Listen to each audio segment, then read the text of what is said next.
করছি এবং দুটো স্পেসিফিক মেথড যেটা পেপল এবং ই-ওয়ালেট, এই দুটো নিয়ে আমরা ডিসকাস করছি। আজকে we are going to discuss about the other methods and as well as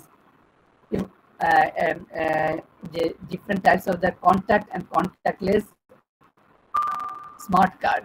এই স্মার্ট কার্ডের এখানে এসে আমরা শেষ করছিলাম, মনে আছে? Can you see the slide? G sir. তা আমরা এখান থেকে আজকে স্টার্ট করব, তাই না? তাহলে স্মার্ট কার্ডটা কি আমরা লাস্ট ক্লাসে একটু ডিসকাস করেছিলাম যে smart card or chip card is any pocket size card with embedded computer chip which can process data and hold information more than an ordinary credit card. তো অর্ডিনারি ক্রেডিট কার্ডের থেকেও কিন্তু এটা আরো বেটার। এখানে একটা ছোট ছোট চিপ ইনক্লুডেড অবস্থা থাকে। তোমরা যে এই তোমরা যে ডায়াগ্রামটা দেখছো না, দেখো এটা একটা স্মার্ট কার্ডের ডায়াগ্রাম। এখানে দেখো ছোট্ট একটা এই যে স্মার্ট বলা আছে, এখানে একটা এমবেডেড চিপ দেখা যাচ্ছে, এটা গোল্ডেন কালার। তোমাদের এই ধরনের যেগুলো ভিসা কার্ড আছে এর পিছনে দেখো ছোট্ট একটা গোল্ড কালারের একটা চিপ আছে, মাইক্রোচিপ, এটা এমবেডেড চিপ বলা হয়। এটা যদি থাকে তাহলে বুঝতে হবে এটা একটা স্মার্ট কার্ড। এর মধ্যে বিভিন্ন ইনফরমেশন গুলো স্টোরড অবস্থায় থাকছে। ইন এডিশন এখানে একটা ম্যাগনেটিক স্ট্রিপও থাকে। আগের গুলোতে স্ট্রিপ ছিল, এখন দুটো সিস্টেমে আছে, ম্যাগনেটিক স্ট্রিপও আছে এবং এমবেডেড চিপও আছে। এই ধরনের কার্ডটা যেটা তোমরা ইউজুয়ালি ভিসা কার্ড বলে অবহিত বলো না স্যার, ভিসা কার্ড, এগুলো সবই কিন্তু এই ধরনের smart card system. Smart card কেন বলা হচ্ছে? যেহেতু এই কার্ডের ভিতরে বিভিন্ন রকমের ইনফরমেশন ক্যান বি স্টোরড। মনে করো তোমাদের ন্যাশনাল আইডির যে ইনফরমেশন আছে that can B stored in your smart card. your credit card information, your debit card information, your other health card information, other information can store in a single card, that is the smart card. সেই কারণে এটাকে smart card বলা আছে। এবং smart কার্ডের বৈশিষ্ট্য, nature বা characteristics, there is a small embedded chip বা মাইক্রোচিপ থাকে যেখানে ইনফরমেশন গুলো স্টোর হচ্ছে।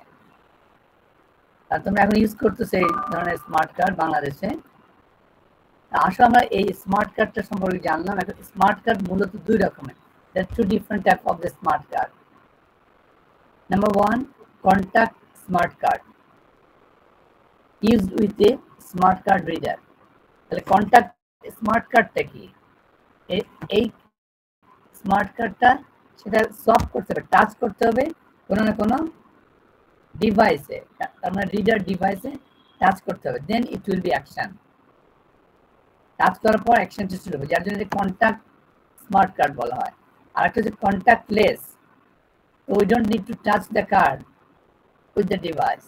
If the card is little far from the device, through the RFID, the device can detect the card and the action will be happening. তার দু রকমের একটা card, একটা কন্ট্যাক্ট কার্ড পেলাম আর একটা contactless. They are two different smart card. Clear? Yes sir. আসলে এখানে question আছে, what is smart card, what are the different type of the smart card, explain it briefly. তাহলে তোমরা এখান থেকে সহজে আনসার করতে পারবে। আমরা যদি দেখি তাহলে আসো এখানে যে কথাটা বলে, একটা contact smart card use with a smart card reader, আমি স্মার্ট কার্ড রিডার টাচ করতে হবে। Contactless smart card, chip transmits information card reader through RFID, radio frequency identification, RFID এর মাধ্যমে এটা প্রসেসিংটা হচ্ছে। Security authentication with a password or a PIN. মাইক্রোফোনটা একটু অফ করো। আচ্ছা, তাহলে দেখো দু রকম আমরা কার্ড পেলাম। তাহলে বলা হচ্ছে যে the most widely used cryptographic algorithms in smart card. তাহলে স্মার্ট কার্ডে আছে ওয়াইডলি ক্রিপ্টোগ্রাফিক অ্যালগরিদম গুলো অ্যাপ্লাই বা ইমপ্লিমেন্ট করা হয়। কাজেই এখানে আমরা দেখলাম যে স্মার্ট অ্যান্ড স্মার্ট কার্ড, এই যে কথাটা একটু যে definition of smart card, contact card, A smart card contain a small both plate on the face. তো একটু আমি ঠিক কথা বললাম that when inserted in a smart card reader makes contact and so pass data to and from the embodied microchip. And contactless smart card basically that is also a smart card with an embedded antenna by means of which data and applications are passed to and from a card reader unit or other device without contact between the card and the card reader using RFID. আমি এখানে touch করার আসলে প্রয়োজন হচ্ছে না। এর আগেও তোমাদেরকে আমি একটা এক্সাম্পল দিছিলাম ডরমেইন সিলের, তাই না? মনে আছে যে আমি আমার একটা ডরমেইন সিল সাউথ কোরিয়ার একটা এক্সাম্পল 2004 এর, যে আমার ডোরের যে কিটা ছিল সেটা একটা কার্ডটা দুটো অপশনই ছিল, টাচ করেও সিস্টেম কাজ করতে পারে, টাচ ছাড়াও সিস্টেম কাজ করতে পারে, মনে আছে? ইউজুয়ালি নরমাল পজিশন যখন আমি থাকি, আমি বলছিলাম যে কার্ডটা নিয়ে যখন আমি 1 ফিট ডিস্টেন্স থেকে আমার দরজার থেকে বা 1 ফিট বেশি দূরে থাকলে দেখা যায় দুটো লিড আছে, একটা রেড আর একটা গ্রিন। তা রেড লিডটা অন অবস্থায় থাকে। যখন 1 ফিট ডিস্টেন্সে আসি, আমার পকেটে যদি কার্ডটা থাকে, so through the RFID the system can detect the authentic person and lead has been changed from red to the green light, তখন দরজাটা খুলে যায়। তার মানে এটা হচ্ছে কন্ট্যাক্টলেস, কার্ডটা আমাকে টাচ করতে হচ্ছে না, কিন্তু তাতেই ডোরটা ওপেন হয়ে গেল। অন্য আরেকদিন একটা অন্য একটা ইনসিডেন্সে আরেকটা ঘটনা তোমাদের বলছিলাম। আমার সাথে জর্জিয়ান স্টুডেন্ট ছিল, সে মধ্যরাতে যখন আসবে কিছু খাবে, আমরা মানে বাইরে থেকে আসছি, কোনো ফুড কোর্ট খোলা ছিল না, সে আমাকে ইনভাইট করে আসো আমার রুমে, আমার রুমে খাওয়ার আছে। আমার রুমের সামনে এসে সে কি করে তার রুমের কার্ডটা টাচ করলো, কোথায়? আমার টাচ পয়েন্টে ডোরে। তার বার্গলিং আর আমি বাজার শুরু করেছি, মনে আছে? জি স্যার। তার মানে আমি পরে যে কি করলাম, যে আমার ফার্স্ট টাচ করাতে বার্গলিং অ্যালার্মটা বন্ধ হলো, ডোর কিন্তু খুলেনি, কারণ রেড লিডটা জ্বলা ছিল। সেকেন্ড টাচ যখন করলাম তখন রেড লিডটা রিপ্লেস হয়ে গ্রিন লিডটা ওপেন হয়ে গেল, that means door was open. এটা হওয়ার মেইন কারণটা হচ্ছে সে যখন টাচ করে, তার মানে সিস্টেম বুঝে গেছে unauthorised, that was why so burgling alarm was রিংিং। আমি টাচ করার পর বার্গলিং অ্যালার্ম বন্ধ হলে কিন্তু ডোর খুললো না, সেকেন্ডে যখন টাচ করলাম তখন ডোর খুললো। তার মানে that type of policy they have included in the door security system, তাই না? তাহলে আমি এখানে যেটা বলতে চাচ্ছি, তোমার কন্ট্যাক্ট আর একটা বললাম কন্ট্যাক্টলেস, তার মানে একই কার্ড যে দরজা আমরা খুলবো সেটা কন্ট্যাক্টের মাধ্যমে হতে পারে, টাচের মাধ্যমে হতে পারে, উইদাউট টাচের মাধ্যমে হতে পারে। Is it clear? Yes sir. সেই যে ডোর কিটার কথা বললাম, ওটা হচ্ছে one software the smart key or smart card system. তাহলে আমার মনে হয় যদি কোশ্চেন আসে, what are the differences between contact smart card and contactless smart card, explain it briefly. আমি I hope you can answer properly, তাই না? নেক্সটে আসো, এখানে কন্ট্যাক্টলেস স্মার্ট কার্ডের কতগুলো লিঙ্ক দেওয়া আছে। If you click you can find out so many information from different country including South Korea, UK, Singapore, etc. contactless smart card. এখন আসলে আমরা একটু দেখি যে problems of with internet payment system and benefits of internet payment system. আমরা last class থেকে discuss করছিলাম online payment, ই payment. এখন now we are going to discuss about the benefits or merits of the internet payment and demerits of internet payment. তোমরা তো খুব সহজেই বলতে পারবে যে কি কি ধরনের মেরিট আছে, বলো তো ইন্টারনেট পেমেন্টের মেরিটস গুলো কি, অ্যাডভান্টেজ গুলো কি? স্যার ইজিলি পেমেন্ট করা যায়, যেখানে ইচ্ছা সেখান থেকে পেমেন্ট করা যায়। তারপর হচ্ছে মানে এক কথায় সব জায়গা থেকে অ্যাক্সেসিবল এটা পেমেন্টটা।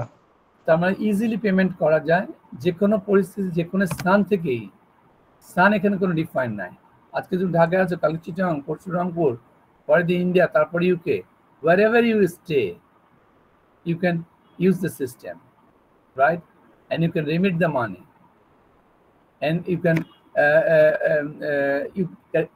get the services, any service related to the bank. আমরা যেটা বলছিলাম মোবাইল ব্যাংকের কথা বলছি, তাই না? তোমরা এটাও বলছিলাম এর আগের দিন যে ওই রেইনবো তো তোমরা দেখছো, কিন্তু রেইনবো সফটওয়্যার বা অ্যাপস, এটা হলো মার্কেন্টাইল ব্যাংকের, সে বিভিন্ন রকমের আসলে ফাংশন ইনক্লুডেড, এবং সবগুলোই কিন্তু প্রপার নাইসলি কিন্তু ফাংশনাল।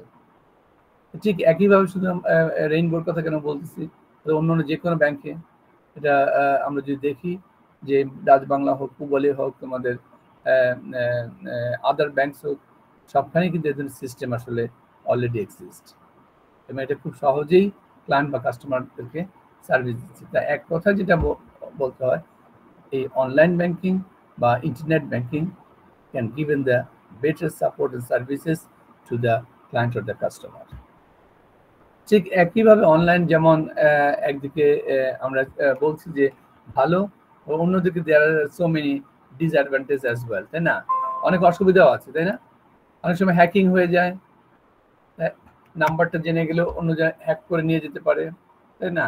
পিচিং হতে পারে, নাম্বারটা তোমার স্টোলেন হতে চুরি হয়ে যেতে পারে, তারপর নানা রকমের সমস্যা হতে পারে, এবং হচ্ছেও তাই, কারণ হ্যাকাররা অলওয়েজ অ্যালার্ট যারা হ্যাক করবে। একবার যদি তোমার নাম্বারটা হ্যাক করে নিতে পারে, তা দেখা যাবে তোমার অ্যাকাউন্ট থেকে মানি সরাসরি অন্য অ্যাকাউন্টে নিয়ে যাচ্ছে। এইখানে যেটা বলা আছে, problems with internet payment, internet পেমেন্টের অনেক রকমের সমস্যা আছে।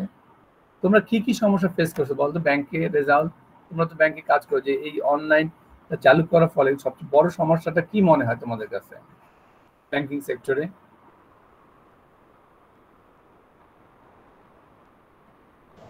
স্যার অনেক সময় হচ্ছে মানে কাস্টমার পিনগুলো মানে শেয়ার করে, যদি পিন শেয়ার করে ফেলে, মানে গোপন যেগুলো সিক্রেট ওনাদেরকে দেওয়া হয়, এগুলো শেয়ার করে ফেললে ইজিলি আরেকজন এটা পেমেন্ট করতে পারবে। আমরা তো অথরাইজড ভাবে করতে পারবো না যে উনি করলো কিনা, কারণ ইনফরমেশন তো সঠিক আসছে। হ্যাঁ হ্যাঁ, আমি এইটা একটা।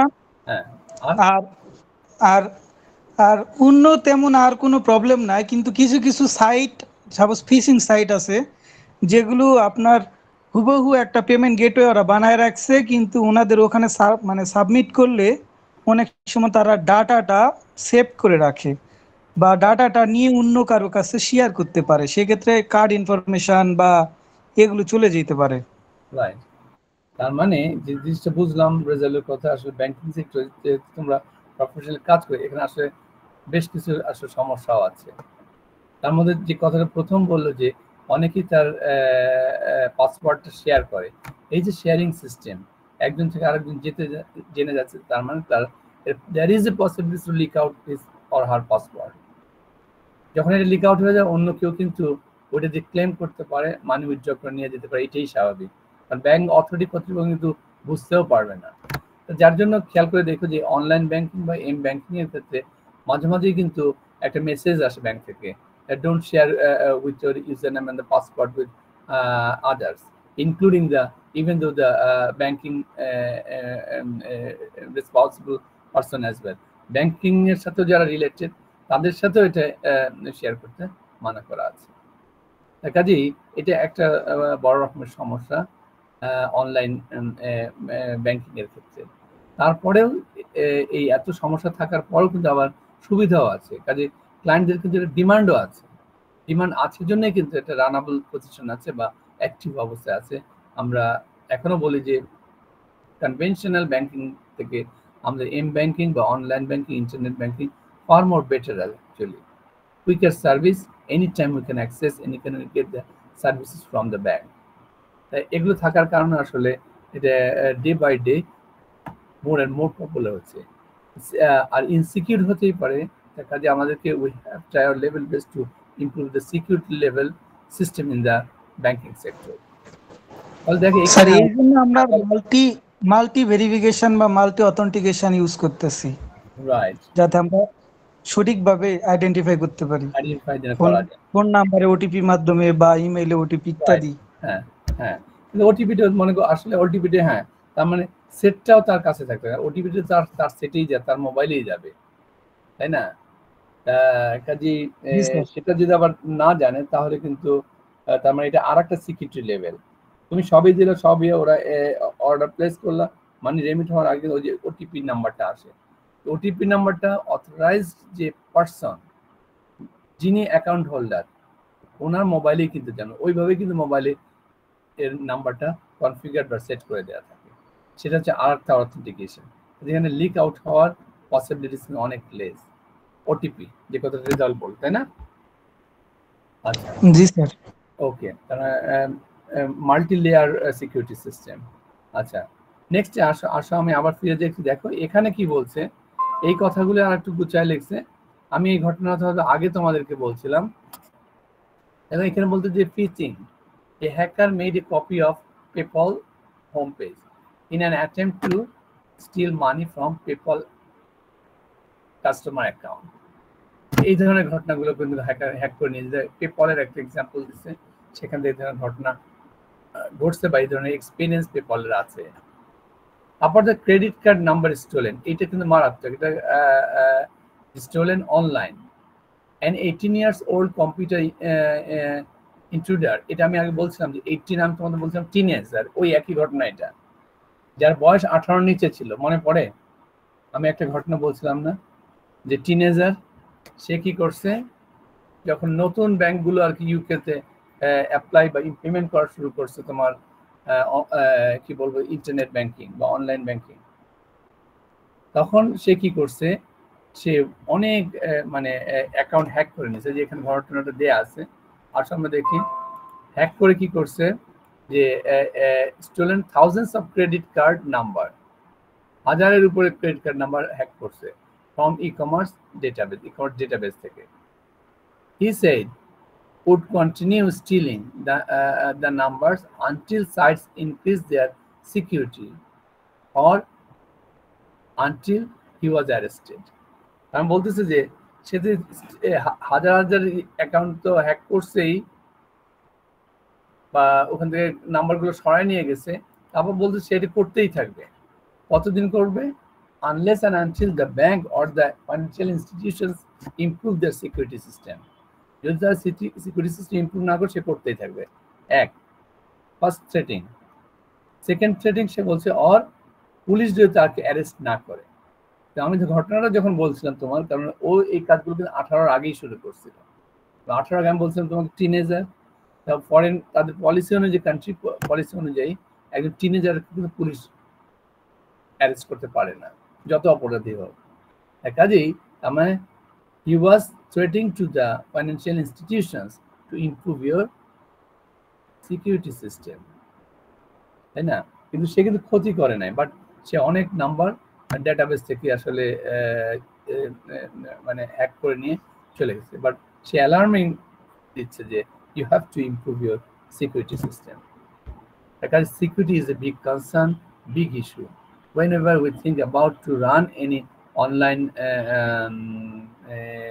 process or the online product to sell or online shopping mall, so we have to make sure there is a enough security system exists. Otherwise, client or the customer will not trust our company or organization.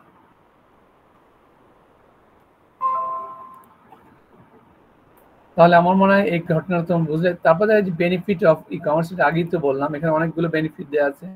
As online shopping and online payment are made easy, যে কতটা reasonable and secure. Business can attract more buyers because of the internet payment system. Businesses will encourage repeat customers. এটা যদি online হয়, easy হয়, customer repeatedly they will purchase the product from the organization or the company. Overall operating cost will be reduced. যেহেতু এটা অনলাইনেই হচ্ছে purchasing mechanism, product আমরা purchase করতেছি, অর্ডার আমরা প্লেস করতেছি, we don't need to go to shopping mall or the shopping center to purchase the product. So overall timing will be reduced, overall costing will be reduced. তাহলে এই ছিল এখানে আসে যে এটা question, what are the advantages of internet payment আর what are the disadvantages of internet payment, explain it briefly. এই টাইপের যদি কোশ্চেন আসে তাহলে আমার মনে হয় তোমরা প্রপারলি আনসার করতে পারবে না? ইনশাআল্লাহ স্যার। ইনশাআল্লাহ। নেক্সটে আসো।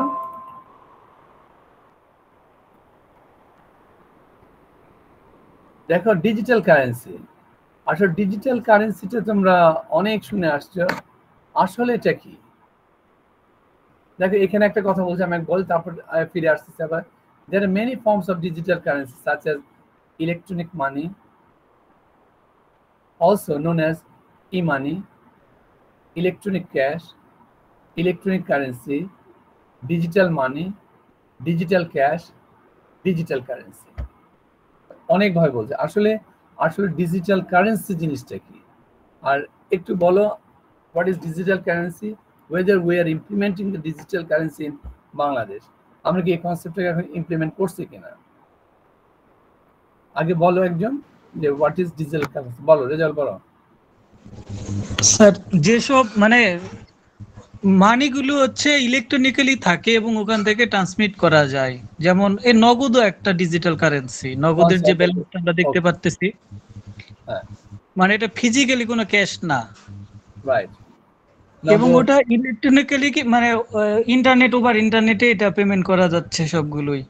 রাইট, নগদ বলো, তুমি বিকাশ বলো, ইউকেশ বলো, বিকাশ, নগদ, জি এই ওয়ান সর্ট অফ আসলে ডিজিটাল কারেন্সি। এটা আমাদের পার্সপেক্টিভে ঠিক ডিজিটাল কয়েনও থাকে, ডিজিটাল ক্যাশও থাকে, তাই না? ডিজিটাল কয়েন বা ডিজিটাল ক্যাশ এটা অনেকটা এই ধরনের। মনে করো ফর এক্সাম্পল আমরা বাংলাদেশে কি করি, আমাদের কারেন্সি কি টাকা, টাকার নোট থাকে, তাই তো? 5 টাকা, 10 টাকা, 1000 টাকার নোট পর্যন্ত, 500 টাকা, 100 টাকার নোট থাকে। প্রতি নোটে খেয়াল করে দেখো একটা করে কিন্তু নাম্বার থাকে। শুধু তাই না, সেখানে আবার কতগুলো সিকিউরিটি প্যারামিটারও কিন্তু এক্সিস্ট ইনসাইড দ্য নোটস। এই যে নাম্বারটা, এই নাম্বারটা আইডেন্টিফাই করে। মনে করো 1000 টাকার একটা নোট, যে নাম্বার আছে সেই নাম্বার দ্বিতীয় কোনো 1000 টাকার নোটে থাকবে না স্যার, অ্যাবসার্ড, থাকার প্রশ্ন ওঠে না। তার কাজেই কিন্তু আমাদের যে ফিজিক্যাল কারেন্সি, একটা তোমরা একটু চিন্তা করো যারা ব্যাংকে বিশেষ করে কাজ করতেছো, যে ফিজিক্যাল কারেন্সিগুলো কিন্তু 1 বছর, 2 বছর, 3 বছর পর কি হয়, ড্যামেজ হয়ে যায়। যে ওয়েদার, আমাদের হিউমিডিটি, তাই না? এটা কি টাকাটা ঠিক থাকবে? 3 বছর পর ছিঁড়ে যায়, ইয়ে হয়, নানা রকম সমস্যা দেখা দেয় না? তখন আমরা কি করি, টাকাগুলো ব্যাক দেই, নতুন টাকা ছাপানো ব্যাগ হয়। দেওয়ার পর ব্যাংক কি করে? ওগুলো বাংলাদেশে পাঠায়, হ্যাঁ বাংলাদেশ ব্যাংকে পাঠায়, বাংলাদেশ ব্যাংক ওগুলো ছিঁড়ে ফেলে দেওয়ার পর নতুন টাকা ছাপায়। তার মানে প্রশ্নটা দাঁড়াচ্ছে রিজাল্টের কথা অনুযায়ী টাকাটা আবার রিপ্রিন্ট হচ্ছে 2 বছর, 3 বছর, 5 বছর পর হচ্ছে। তো যেহেতু এটা আমাদের কারেন্সি, নট এটা কয়েন না। কয়েন হলো অন্য কথা, কয়েন আরো সাস্টেইন করতে পারে, সার্ভাইভ করতে পারে।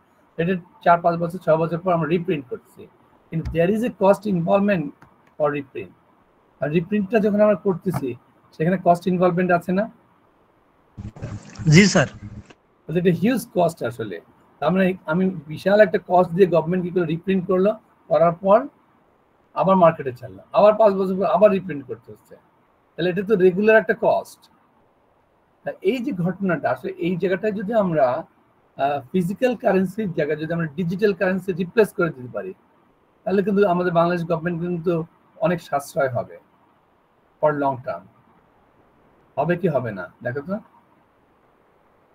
হবে স্যার, হবে, কারণ আমরা ওই নাম্বারগুলোকে তো রিপ্লেস করে দিচ্ছি ডিজিটাল নাম্বারে। আমরা হয়তো বা এমপ্লয়ীদের একটা কার্ড ইস্যু করে দিচ্ছি, সেই কার্ডটা নিয়ে যখন স্যালারি সে পাবে অফিস থেকে, অফিসের ডিভাইসে সে সোয়াপ করবে, অথবা ওটা অটো মাসে একটা সার্টেন ডেটে আপডেট হয়ে যাবে তার পুরো স্যালারিটা। Then he or she can use that card and purchase the product. তার মানে ওইখানে তার একটা নাম্বার স্টোর হয়ে যাবে, প্রতিটা মানে এক একটা নাম্বার এক একটা নোটস ইকুইভ্যালেন্ট, তাই না? এটা কিন্তু ডিজিটাল কারেন্সি নিয়ার ফিউচার আমরা চিন্তা করতে পারি।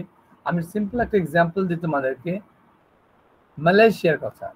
যদিও ফিজিক্যাল কারেন্সি এখনো তাদের আছে, তাদের কোনো একটা সময় যখন মাহাথির মোহাম্মদ প্রথম ক্ষমতায় আসে, কারণ মাহাথির মোহাম্মদ লং টাইম ক্ষমতা ছিল, আমার 22 বছর ফার্স্ট ইনস্টেন্সে, পরে তো তারপরে লাস্ট টাইম তো আরো একবার আবার ছিলেন, সেটা না, প্রথম যখন ক্ষমতায় ছিলেন তখন কি হলো, এরকম তাদের প্রশ্ন, ওনাদেরও রিঙ্গিত, যেটা রিঙ্গিত বলা হয়, ওটা আমাদের মতো কাগজেরই টাকা, তা সার্টেন একটা টাইম পর ড্যামেজ হয়ে যায়।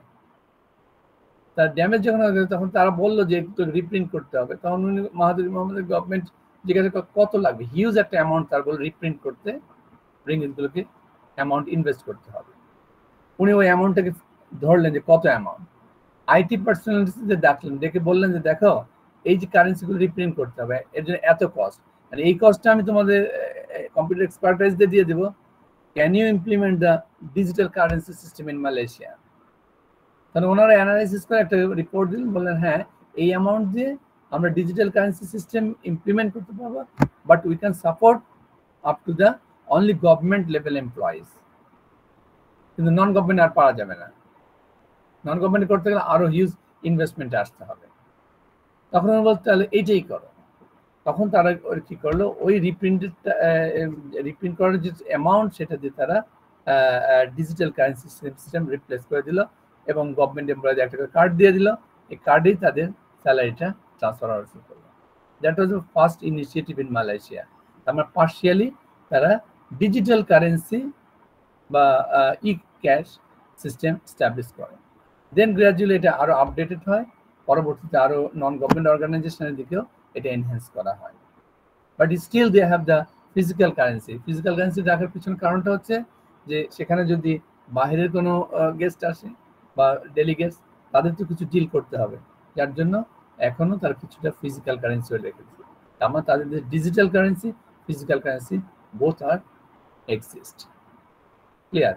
আবার ঠিক একেবারে ডিজিটাল থেকে ফিজিক্যাল কনভার্সনের জন্য মেথডগুলো, পলিসিগুলো সেট করে রাখছে।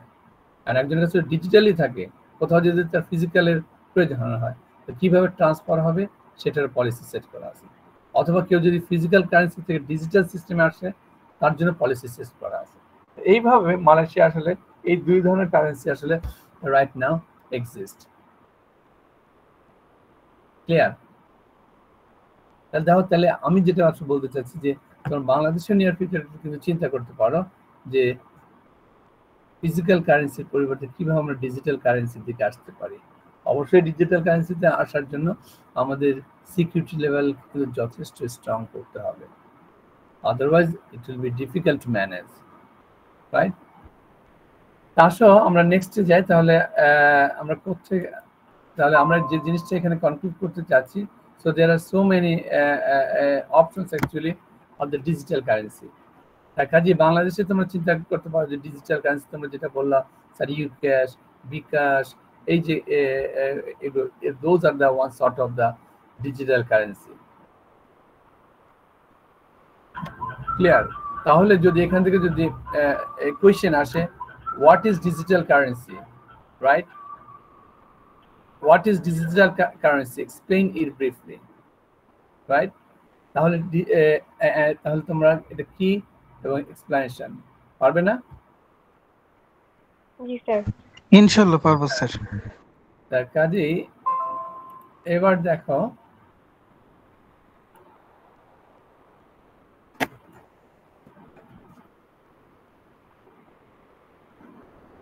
আচ্ছা এখন দেখো এখানে আসলে এই ডিজিটাল কারেন্সি একটু ডিটেইলস বল, তোমরা এটা দেখে নিও, হাউ দে ওয়ার্ক, কিভাবে ওয়ার্ক করে, স্টেপগুলো দেয়া আছে। জাস্ট এ সেকেন্ড, আর একটা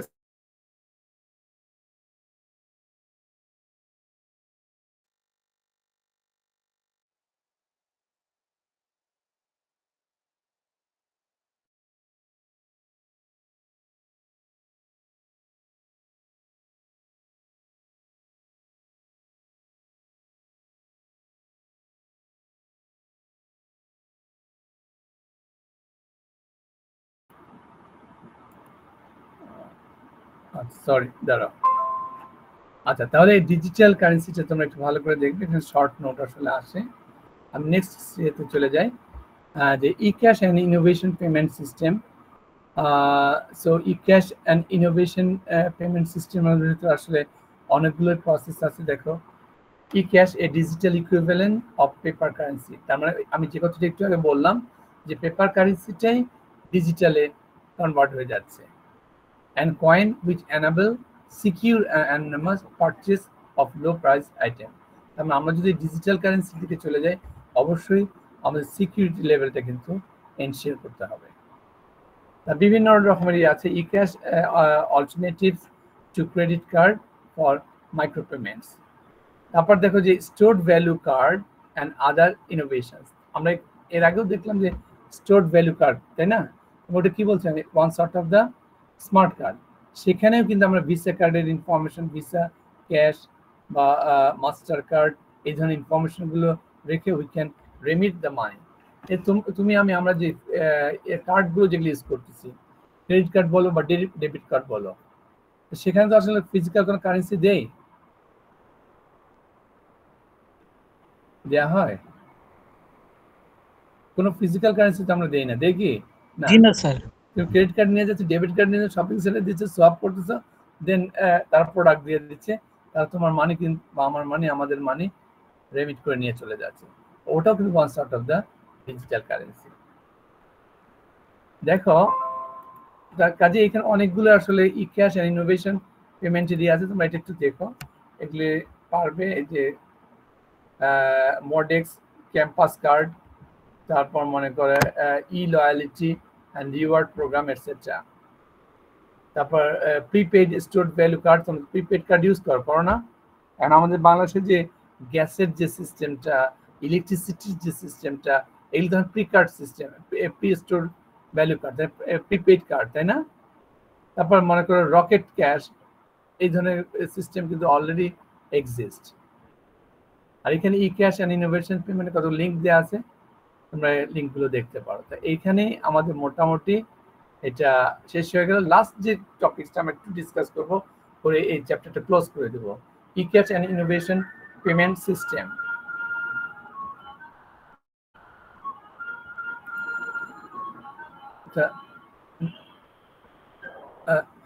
Non-internet e-payment and paying bills at ATM.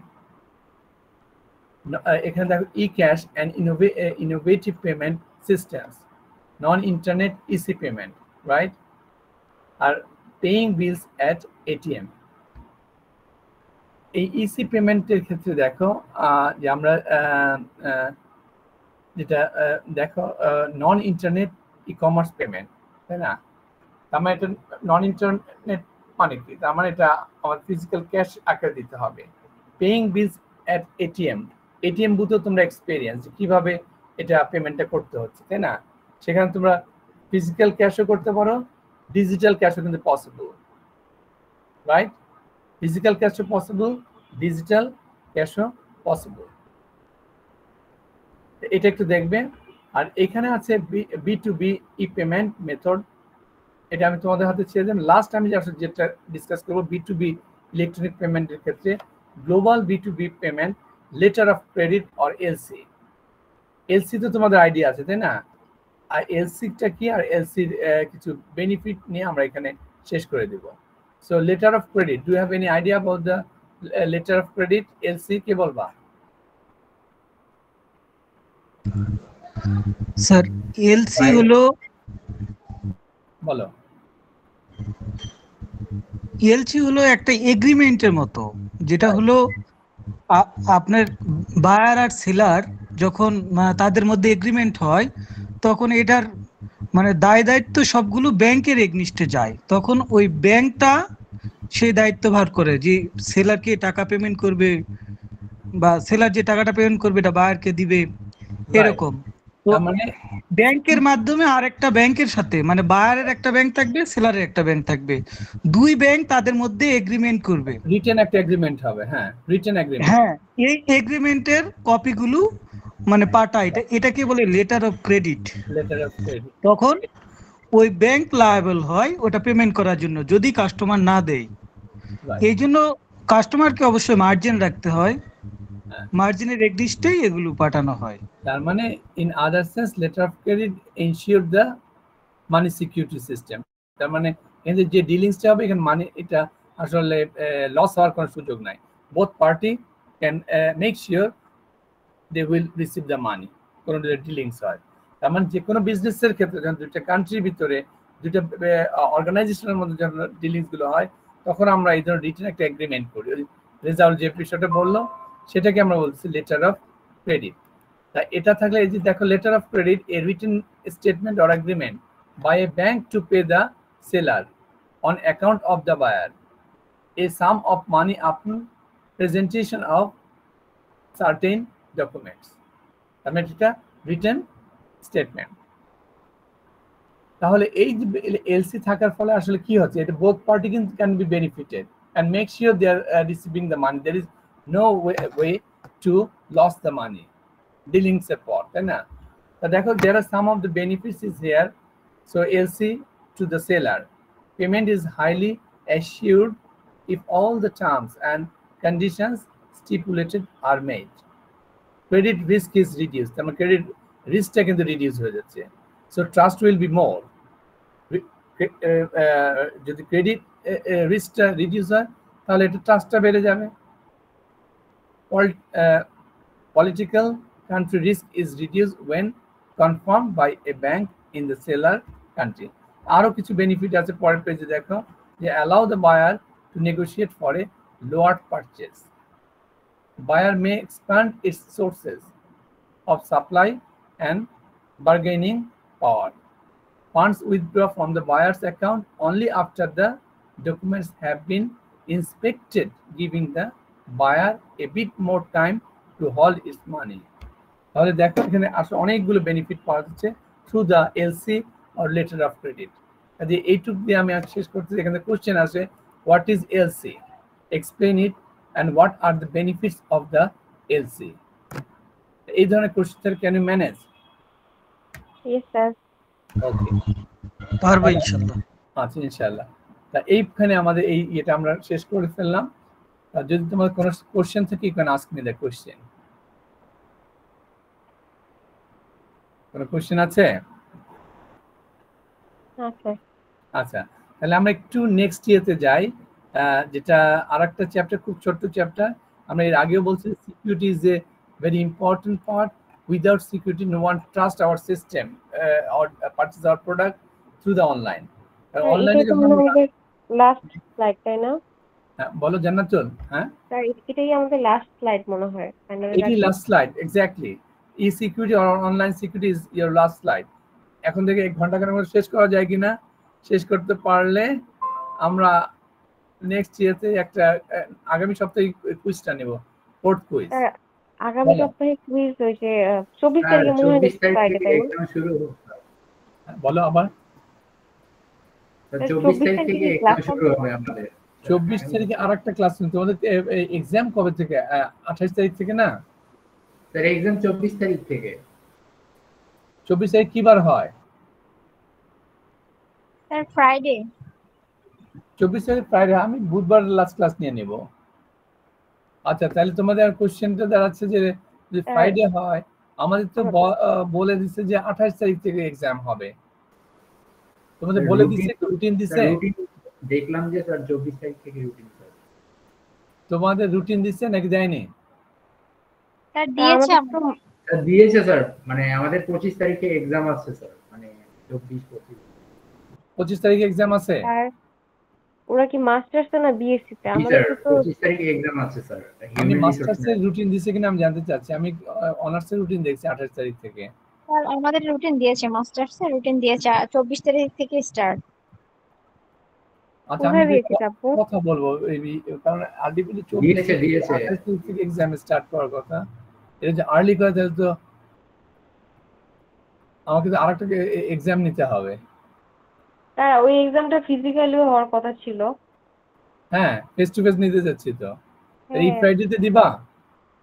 এই ফ্রাইডেতে একটা এক্সাম আছে স্যার। যদি আমাদের ডাবল এক্সাম আছে স্যার। ডাবল এক্সাম আছে। স্যাটারডেতে দিবা? প্রেজেন্টেশন আছে স্যার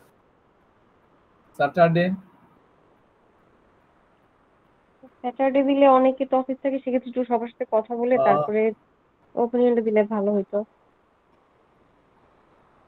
আচ্ছা দাও, তা নাহলে আগামী ফ্রাইডেতে তোমাদের যদি মিড টার্ম হয় ওটার পরে তাহলে একটা কুইজ দিয়ে চলে গেলাম, কি বলো? কম সিলেবাস কি করে দেওয়া যায়, 2টা স্লাইড না করে, মানে আমাদের সিলেবাসটা যদি কমিয়ে দিতেন টাইমটাও সিলেবাস কমা যায়, সিলেবাস এই যে এখন যেটা ই সিকিউরিটি করাইতেই হবে, 4টা সেগমেন্টে ভাগ করা আছে তোমাদের, ই সিকিউরিটি, ই পেমেন্ট, তারপর prospect and opportunities of e business, আরেকটা ছিল তোমাদের এমআইএস। কুইজে এই নেক্সট কুইজে কি একটু কম করে দিয়ে আমি এগুলোকে নিয়ে নেওয়া যায়? কম করে দিতে পারি, সেটা সমস্যা না, বিষয়টা হলো কুইজটা কবে নিব সেটা তোমরা আমাকে জানাও।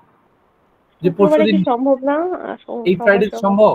স্যার এই ফ্রাইডে আমাদের অলরেডি 2টা এক্সাম, একটা প্রেজেন্টেশন আছে। এক্সাম আছে? জি স্যার।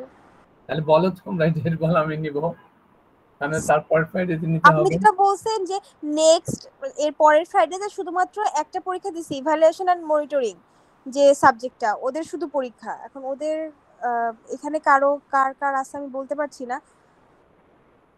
তাহলে আমাদের 17 থেকে 18 জনের আছে। আচ্ছা 17 থেকে 18 জন কি এমআইএস? জি স্যার। সবাই কি এই গ্রুপে আছে? হ্যাঁ আছে। আচ্ছা, কটা থেকে তোমাদের এক্সামটা? স্যার 9টা থেকে। 2 ঘন্টা, 11টা। জি স্যার।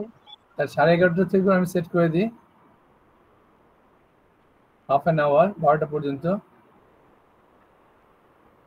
স্যার আসলে হচ্ছে বৃহস্পতিবারে তো শুধু রাত্রেই পড়ার টাইম পাবো, এরপরে শুক্রবারে আবার এক্সাম, অনেক পড়া স্যার, কিভাবে এটা ম্যানেজ করব? ম্যানেজ করতে পারো, এই যে সিকিউরিটি এখনই হাফ অ্যান আওয়ারে দেখো। স্যারের সাবজেক্টটা তার জন্য পড়ানো আসলে খুব ইজি হয়ে যায় পরে, আর হ্যাঁ, পড়াও লাগে না, একটু হালকা দেখে আসলে হয়ে যাবে। আর মনিটরিং এ অনেক পড়া স্যার। পড়া থাকবেই। স্যাটারডে নেওয়া যায় কিন্তু বলতে পারি না, কিন্তু মনিটরিং আমাদের অনেক পড়া স্যার, এটা পসিবলই না, কারণ অফিস করে এসে ওই রাতটুকুই টাইম পাবো স্যার পড়ার জন্য। আচ্ছা আসো, আগে এই কোর্সটা শেষ করি, তারপর আমি দেখতেছি এটা সলিউশন বের করতেছি। ঠিক আছে। হ্যাঁ, তবে এটা ফেস টু ফেস আসলে নিতে হবে, বুঝছো? আর আমাকে হয় এই শুক্রবার অপরচুনিটি দাও, আর নেক্সট ফ্রাইডে দাও, তুমি চিন্তা ভাবনা করে বলো। হ্যাঁ, আমি কন্টেস্টে যাই। বলো রেজাল্ট। স্যার আমি যারা 3টা দিয়ে দিয়েছি, নাম্বার মোটামুটি ভালো আছে, তাদের আর কি দেওয়ার দরকার আছে? দিতে চাচ্ছ না? দেখো আমি এটা একটু শুনতে চাচ্ছিলাম, মানে কুইজটা, এটা ফোর্থ কুইজটা কিভাবে কাউন্ট হবে স্যার? মানে যারা 3টা দিয়েছি বা কেউ মিস করেছে, আসলে আমি যখন কুইজ নিলাম সবারই আসলে নিতে চাচ্ছিলাম, যেটা একটা কুইজ হবেই। হ্যাঁ, আর তোমরাও তাহলে আমি এমএসসি মানে আমাদের সিএসসি এর পক্ষ থেকে একটু রিকোয়েস্ট করব যে স্যার শুক্রবারে যাতে না হয়, এই শুক্রবার না হলে ওই শুক্রবারে, যে কোনো শুক্রবার সেটা তোমরা বলো, তাহলে আমি সেই অনুযায়ী সেট করে দেব। স্যার যে কোনো একটা শুক্রবার তো কনসিডার করতেই হবে, এখন ওনাদের যে কোনো একটা শুক্রবার কনসিডার করতে হবে, তাহলে সেটা আমাকে বলো, আমি সেই অনুযায়ী কোশ্চেন রেডি করে আমি চলে আসবো 11:30টায়। এমআইএস এর পরের ফ্রাইডেতে স্যার মনিটরিং পরীক্ষা আছে স্যার। আচ্ছা তাহলে এই ফ্রাইডেতে দাও স্যার। এই ফ্রাইডে নিতে পারেন। আমি এই ফ্রাইডে আমাদের সমস্যা আছে, আমাদের হচ্ছে স্যার ডাবল এক্সাম এন্ড প্রেজেন্টেশনও আছে, এটা প্রেজেন্টেশন থাকবে। এই ফ্রাইডেতে দিয়ে দাও, অত আর ইয়ে করার দরকার নেই। হ্যাঁ, আমি কালকে সব রেডি করে ফেলবো না কোশ্চেন। স্যার তাহলে একটু সিলেবাসটা কমায় দেন, আগে আমি এগুলো শেষ করি। ইজি হবে স্যার। আসো দেখো, আমরা একটু অনলাইন সিকিউরিটি দেখি। অনলাইন সিকিউরিটি খুব বেশি বড় না, তোমরা অলরেডি এগুলো আসলে ডিসকাস করে আসছো, বিভিন্ন চ্যাপ্টার আমরা ডিসকাস করছি। দেখো যে আমাদের যে সেশনটা, introduction to e security or online security, তাহলে এখানে অনেকগুলো টপিকস আসলে কভার করতেছে, তোমরা দেখতে পারতেছো। Online security, cookies, virus, worm, antivirus, digital certificates. এই virus, worm, antivirus, digital certificate, এগুলো সবই কিন্তু তোমরা familiar. So let's start with the online security. What is e-security or online security? Online security আসলে কি? E-commerce security is the guidelines that ensure safe transaction through the internet. It consist of protocols, অর্থাৎ আমরা এখন যে অনলাইনের মাধ্যমে কি হচ্ছে, আমাদের ই কমার্স ই বিজনেসের কাজগুলো কিন্তু অ্যাক্টিভিটিসগুলো বেড়ে যাচ্ছে, শুধু লোকাল লেভেলে না ইন্টারন্যাশনাল লেভেলেও। কাজেই যখন আমাদের ই কমার্সের অ্যাক্টিভিটিসগুলো বেড়ে যাচ্ছে, product selling through the online বেড়ে যাচ্ছে, অনলাইন শপিং মল এস্টাবলিশড হচ্ছে, আমরা খুব ইজি ওয়েতে we can place the order, we can purchase the product staying in our home. So it is important to ensure the security level. আর security লেভেলকে ensure না করলে কিন্তু ক্লায়েন্ট ট্রাস্ট করবে না আমাদের কোম্পানিকে, আমাদের অর্গানাইজেশনকে ট্রাস্ট করবে না, তাই না? কাজেই এটা ইম্পর্টেন্ট ফ্যাক্টর। শুধু তাই না, আমরা যে মানিটা রেমিট করতেছি অনলাইনে করতেছি, মানিটা রেমিট, তাই তো? অনলাইনে যখন আমরা মানি রেমিট করতেছি, হোয়াট হ্যাপেন দেয়ার, সেখানে যে ঘটনাটা আসলে ঘটতেছে অনলাইনে কিন্তু খেয়াল করো যে ওখানেও কিন্তু হ্যাক হওয়ার সম্ভাবনা থাকে।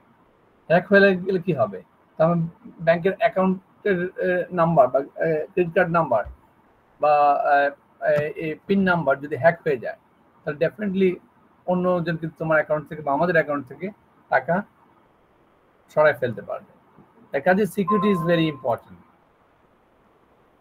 এখন দেখো যে it consists of protocols that safeguard people who engage in online selling and buying of goods and services. আমি এখানে কিছু রুলস রেগুলেশন, কিছু প্রোটোকল আসলে সেফগার্ড হিসেবে কাজ করবে, যেটা এনশিওর করবে যে অনলাইনে purchasing, buying, what ever we can do and given any service, there is no possibilities to leak out the security system. আমি এখানে কিছু পলিসি, কিছু প্রোটোকল অ্যাপ্লাই করতে হবে।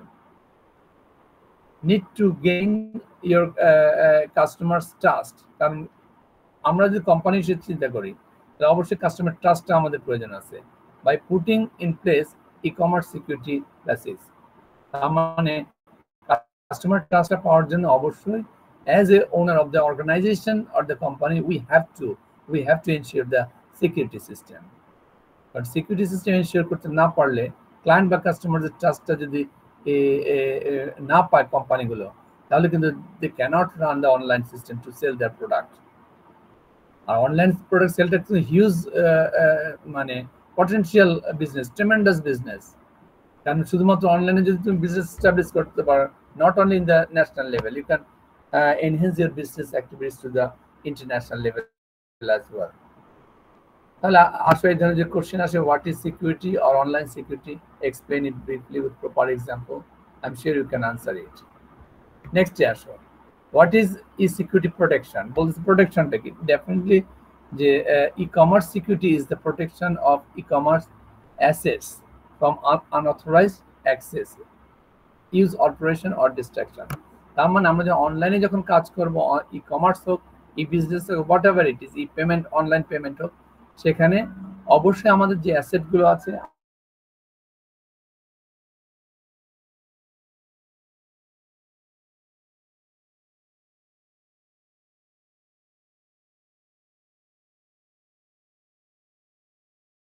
রাইট, আমাদের কোনো ডেটা যেন ডিস্ট্রাক্ট করতে না পারে, ডিস্ট্রয় করতে যেন না পারে, সেই কারণে we have to ensure the protection. E-commerce security integrity prevention against unauthorized data modification. তার মানে সিকিউরিটির ইন্টিগ্রিটি প্রিভেনশনটা হচ্ছে against the unauthorized data modification. এখন দেখো কেন এটার প্রয়োজন, যেহেতু আমি আগেই বললাম যে আমাদের যে সিস্টেম, যে প্রসেসগুলো, রাইট, সব each and every organization, every institutions, whether it's financial organization, education institutions, or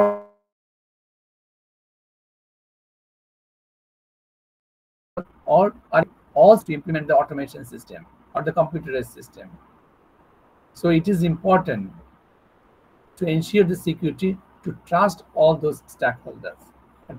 Stakeholder trust গুলো কিন্তু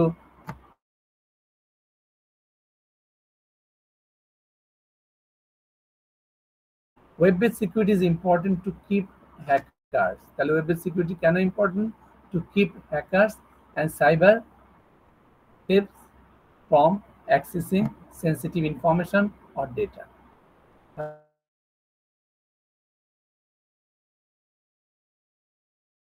সিকিউরিটির ক্ষেত্রে কি করা হচ্ছে, থেকে আমাদের sensitive valuable information and data we can protect. তোমার কাছে আমার কাছে as a company হিসেবে কোনো data থাকে কোনো client কোনো customers, it is our responsibility to protect their data.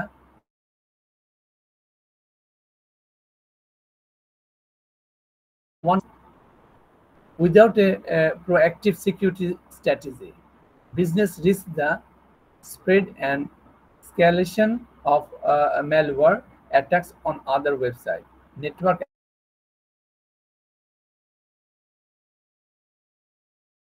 commerce by providing a safe, convenient, and immediate payment system on the internet. দেখো যে কত কিছু হচ্ছে যে providing a safe, convenient,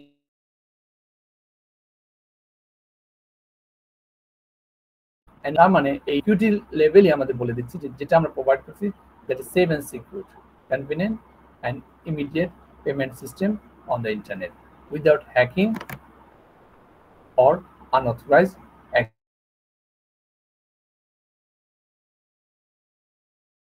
access. E-commerce transaction face significant financial and information losses. So also, cybersecurity protects the data and integrity of computing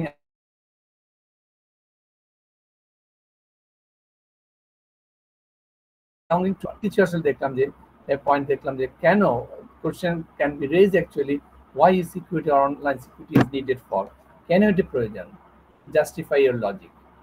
So I hope you can answer it properly.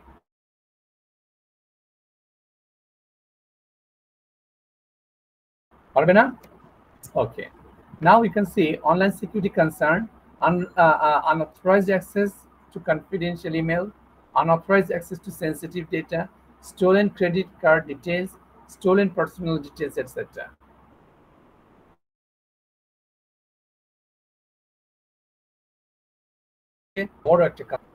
Whenever we think about the security, actually there are two different type of the security system exists actually to the online. So there are two different types of the security system. One is a physical security system, another is digital security system. Or we can say one is a tangible security system, another is a intangible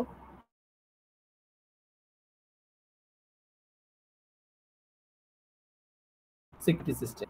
Physical security system, whenever any securities exist to protect any assets in his or her physical presence. মনে করো ATM বুথে যখন আমরা যাই, right, তখন কি হয়, ATM বুথে দেখো সারা এটিএম বুথ যদি খোলা থাকে, সাথে আশেপাশে একজন গার্ড থাকে না, সিকিউরিটি ম্যান পার্সন থাকে না, দাঁড়িয়ে থাকে না এটিএম বুথের কাছে, দেখছো?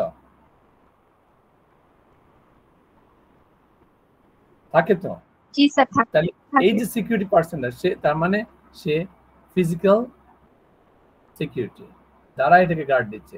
অথবা বাড়িতে আমরা কি করি, বাড়ির মধ্যে যে কি বলবো যে সিকিউরিটি গার্ড থাকে একজন, বাড়ি গার্ড দিচ্ছে, সেটাও কিন্তু one type of physical security system. এটা হলো ট্যাঞ্জিবল। আর ইনট্যাঞ্জিবল কোনটা বললাম, লজিক্যাল সিকিউরিটি সিস্টেম। আর একটা হচ্ছে লজিক্যাল সিকিউরিটি,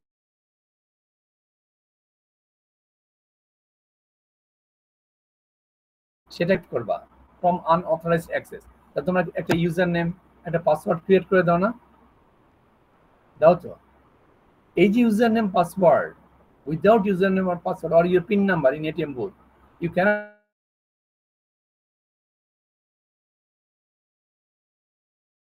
কম্পিউটার, মোবাইল, তোমার ল্যাপটপ প্রোটেক্ট করতেছো, রাইট? তাহলে এটা হচ্ছে আমাদের কি বলবো যে লজিক্যাল সিকিউরিটি সিস্টেম।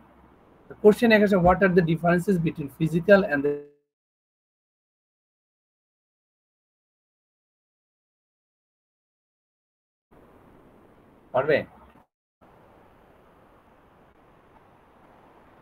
result? জি স্যার। ওকে মেহেদি, আসো আমরা একটু দেখি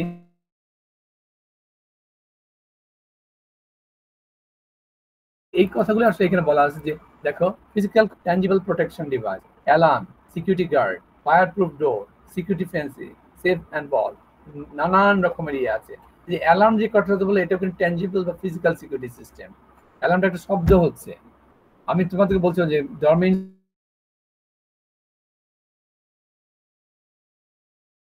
ঘটনা বললাম যে বার্গলিং অ্যালার্ম বাজা শুরু করলো, চুরির ঘন্টা বলা হয়।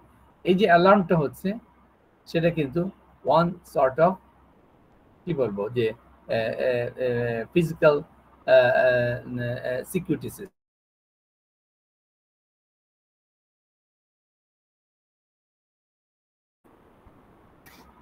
অ্যালার্মটা ক্লিয়ার কিনা দেখো তো?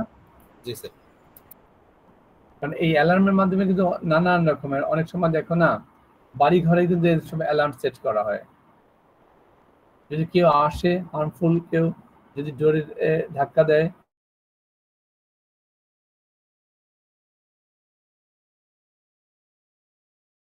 অ্যালার্মটা সেট করা অবস্থায় থাকতেছে। তারপর তোমরা স্মোক অ্যালার্মও দেখছো, যে ধোঁয়া বাড়ির ভিতরে ছড়াচ্ছে, তখনও কিন্তু অ্যালার্মটা বেজে হচ্ছে। তাহলে এই যে অ্যালার্ম যে সিস্টেমটা, এটা হচ্ছে one type of the physical security.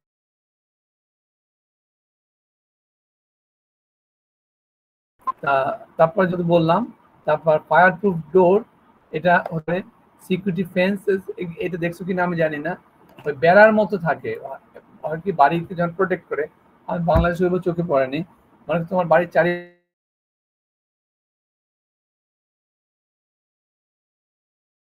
Light set করে রাখছো, যদি রাতের বেলায় কেউ তোমার বাসার কাছাকাছি আসে বা ওই তারের কাছাকাছি, তখন লাইট গুলো ব্লিঙ্কিং হতে থাকে, জ্বলতে থাকে। সেটা মানে একটা বেড়ার মতো, আমরা বেড়া বলি না, চারিদিক দিয়ে ঘেরা দিয়ে দেয়, লাইটিং এর দিয়ে ঘেরা অবস্থা। লাইটটা ইউজুয়ালি অফ অবস্থা থাকে যখন কোনো পার্সন একটা সার্টেন ক্লোজ ডিস্টেন্স আছে,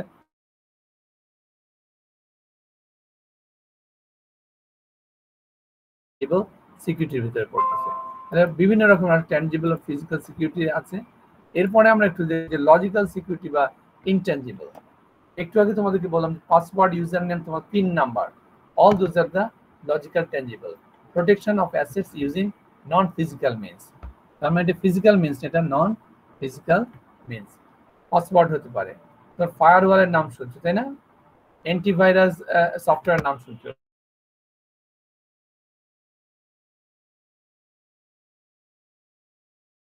সফটওয়্যার, বায়োমেট। আমরা শেষ করবো ফায়ারওয়াল সম্পর্কে তোমার পরিচিত, এগুলো সবগুলোই হচ্ছে ইনফ্যাক্ট আমাদের নন টেঞ্জিবল মিনস। তার মানে এটা non physical means. Those are the logical security system. Is it clear? দেখো তো। জি স্যার। অ্যান্টিভাইরাসের নাম শুনছো, আমি আসতেছি যারা অ্যান্টিভাইরাস। দেখো রিস্ক ম্যানেজমেন্ট মডেল, এখানে বলে high probability, low probability, high impact, low impact, contain and control, prevent করাটা আসলে ওয়াইজ, ইগনোর অথবা insurance or backup plan.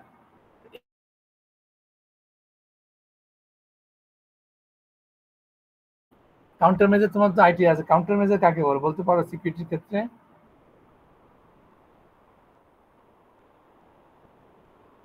Counter measure মনে করো যদি কোন রকমের ইনসিকিউর হয়, সেটাকে আসলে রিমুভ করা বা এলিমিনেট করাটাই হচ্ছে কাউন্টার মেজার। আমরা দেখি যে কাউন্টার মেজার কি, এখানে অনেকগুলো পয়েন্ট দিয়ে দেওয়া আছে, আমি একটা পয়েন্ট জাস্ট ডিসকাস করি, তাহলে তোমরা বুঝতে পারবে যে counter measure logical or physical procedures. Logical হতে পারে, ফিজিক্যাল হতে পারে, that recognize, reduce or eliminate a threat to computer security. এটা কি করতেছে? কম্পিউটার সিকিউরিটিটাকে এলিমিনেট করতেছে বা রিডিউস করে দিচ্ছে। Risk management used to determine probability and impact.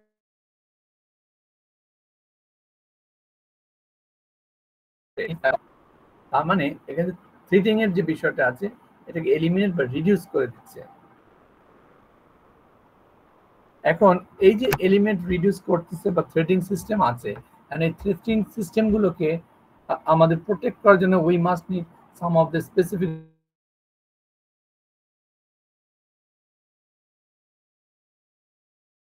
of the security policies. Apply করে we can reduce the threat to the online, to the internet. তাহলে এই যে পলিসিগুলো, policy is a written statement specifying which assets are to be protected,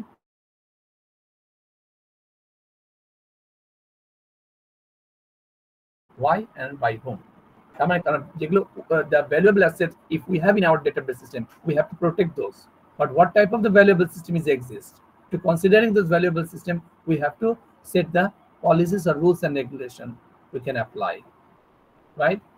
So there are so many policies is here. You can see physical security, network security, access authorization, virus protection, and disaster recovery. কিছু বললে কাজে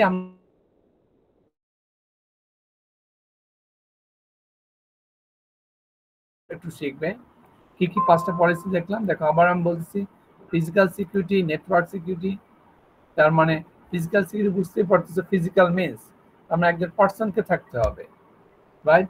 হি or she can protect the device, he and she can protect the database system. Network security আছে, নেটওয়ার্কটাকে how we can secure our network, কারণ আমাদের নেটওয়ার্কটা তো important একটা topic. Network না হলে তো আমার ইন্টারনেট হবে না। Whole internet, how we can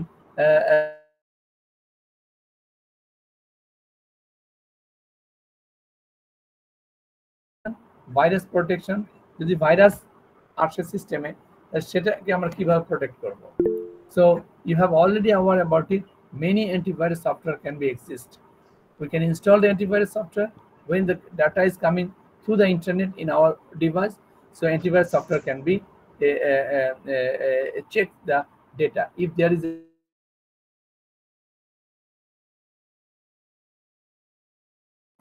and antivirus also remove the virus or kill the virus as well. এই যে অ্যান্টিভাইরাস সফটওয়্যার বলা হচ্ছে, এটা কিন্তু আসলে আমাদের পুরো সিস্টেমকে, কম্পিউটারকে, মোবাইলকে এটা সেভ করতেছে from outsider virus through the internet. এখন আসো আমরা একটু যদি দেখি যে ভাইরাস প্রোটেকশন,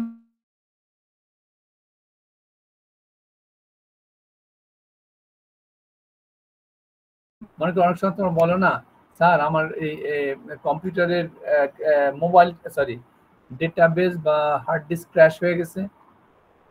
তাহলে ক্র্যাশ হয়ে গেলে কি হয়? তখন তো কিন্তু নর্মাল ওয়েতে কিন্তু এই ডেটা পাওয়ার সুযোগ থাকে না। তখন আমরা কিছু ডেটা রিকভারি সফটওয়্যার আছে, সেগুলো আগে তোমার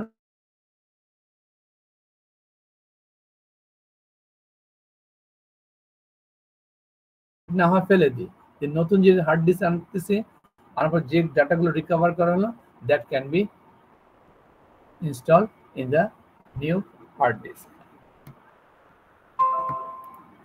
তাহলে এখানে আমরা দেখতেছি there are different types of policy. We have discussed 5 different types of policy. And এই টেবিলটা আমি তোমাদের হাতে ছেড়ে দিলাম। Requirement for the secure e-commerce, right? Requirement and meaning, secrecy, integrity, availability, key management, non reputation, authentication. এই টেবিলটা তোমরা একটু দেখবে। এখন এন্ড ইউজার সিকিউরিটি ইস্যুস, এখানে অনেকগুলো ইস্যুসই আছে, কিন্তু আমরা দুটো জায়গায় একটু এমফাসাইজ দিব। Virus and worm, antivirus, digital certificate and biometric.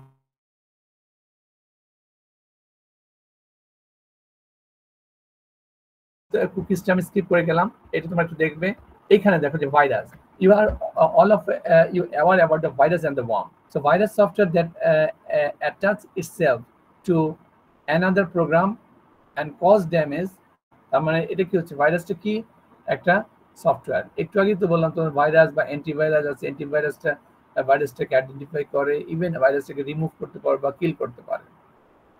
Worm a type of virus, ওয়ার্মটাকে বলা হচ্ছে একটা স্পেসিফিক বা special type of the virus that replicates itself on the computer it infects. Typical spread by email attachment. User can also be infected by website. Growing problem.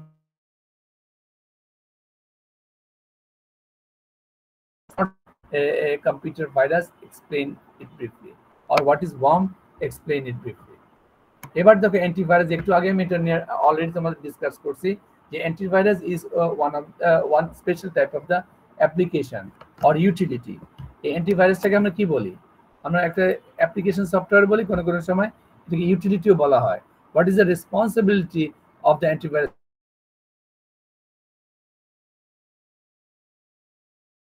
can identify the data from the outside to our device. যে ডেটাগুলো আমাদের ডিভাইসের মধ্যে আসতেছে ইন্টারনেটের মাধ্যমে, অনলাইনের মাধ্যমে, সেগুলো কি করে সে চেক করে whether there is any virus exist. যদি কোনো ভাইরাস আইডেন্টিফাই করতে পারে, তারপরের কাজটা কি হয়? So antivirus can also remove those viruses.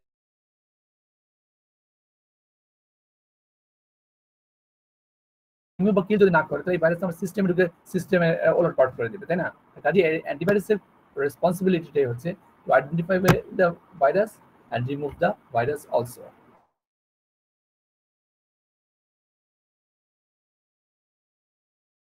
এখানে পয়েন্ট কয়েকটা দেওয়া আছে, তোমরা দেখবে antivirus software detects virus and worms, detects them or isolate them, তার মানে রিমুভ করা them so they can't run.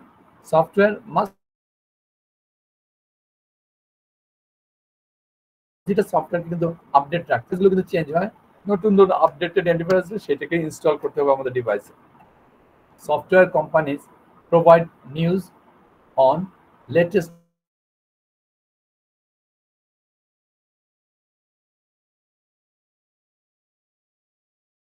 threats. তাহলে এইটা শর্ট নোট শিখবে, what is antivirus, explain it briefly. Digital certificate, এইটা একটু digital certificate, do have any idea about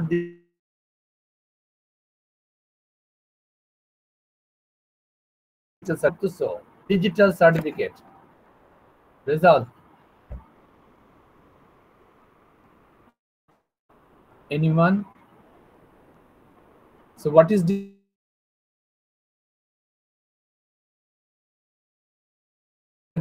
বলতে পারবে জান্নাতুল? Digital certificate. আসসালামু আলাইকুম স্যার, আযান দিচ্ছে এই জন্য কথা বলতেছিলাম না।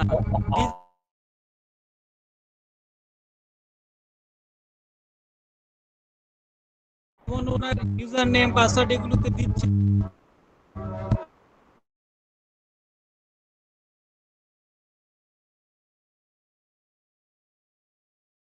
আমি ওকে, থ্যাংক ইউ। দেখো ডিজিটাল সার্টিফিকেট রেজলিউশন বলার চেষ্টা করতেছিল যে attachment to an email or program that verifies the sender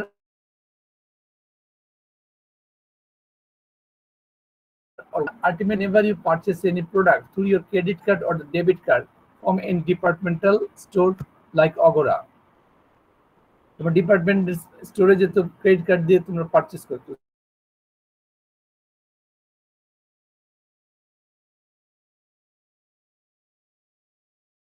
যেটা ফাইন্যান্সিয়াল অর্গানাইজেশন আর ইনস্টিটিউট, সেখানে এটা ভেরিফাই হয়ে আসতেছে যে এই নাম্বারটা অথেন্টিক কিনা, এই নাম্বার এগেইনস্ট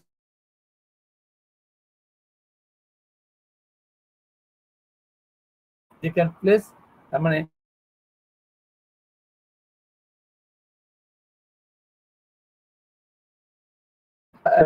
তখনই তারা কিন্তু মানিটাকে রেমিট করে certificate. You see here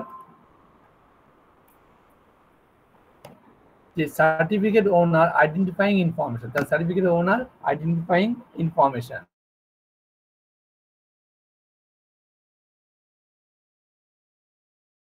Certificate is valid. এটা valid হতে হবে, কারণ তোমার কার্ডের পিছনে দেওয়া থাকে valid or invalid. Invalid হলে কিন্তু আসলে আলটিমেটলি সেই সার্টিফিকেট কিন্তু ইস্যুই হবে না। Serial number of the,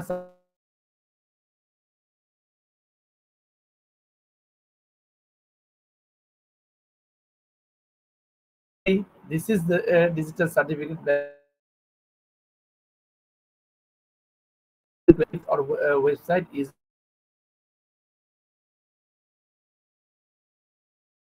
that digital certification এর মাধ্যমে verify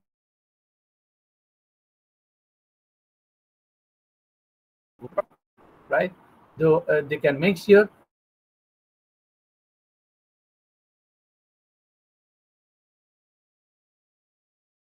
account in their bank certificate. It is short notice of what is digital certificate, explain it briefly. Last যে আমাদের এটা আছে যে biometric security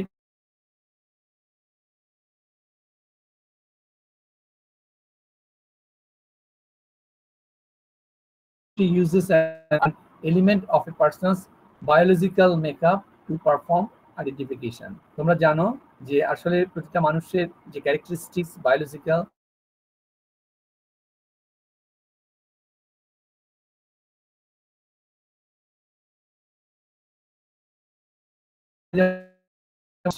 iris recognition, facial measurement. Already তোমার fingerprint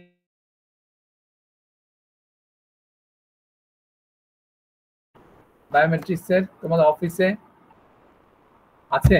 জি sir. জি sir. সেটা কি করে?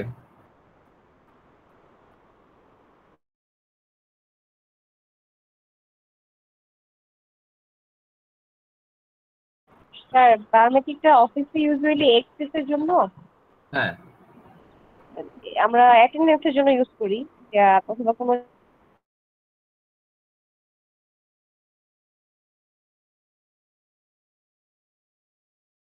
অনেক অফিসে এখনো ফিঙ্গার দিয়ে বিভিন্ন জায়গায় ইউজ করতে হয়, ও অ্যাটেন্ডেন্সের পারপাসে ফিঙ্গারটা ইউজ করে। আচ্ছা, কার্ডের মধ্যেও করা যায় যে কথাটা বল, তার সাধারণত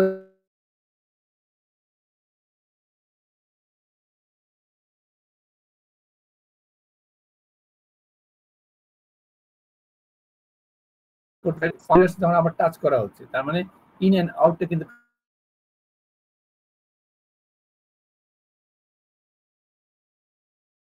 এই যে থাম্ব দিয়ে যেটা এটি ফিঙ্গারপ্রিন্টস,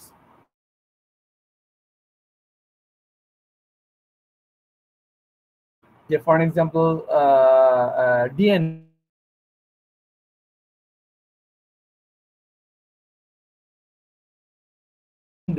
এখানে একটা এক্সাম্পল দেওয়া আছে তোমাদের। এর আগে বলছে যে মানুষের বায়োলজিক্যাল ক্যারেক্টারিস্টিক্স এর মধ্যে চোখের যে রেটিনা আছে দ্যাট ইজ ইউনিক। আমরা যদি এখানে 50 জন থাকি, কারো রেটিনার সাথে কারো রেটিনার সাথে মিল নেই।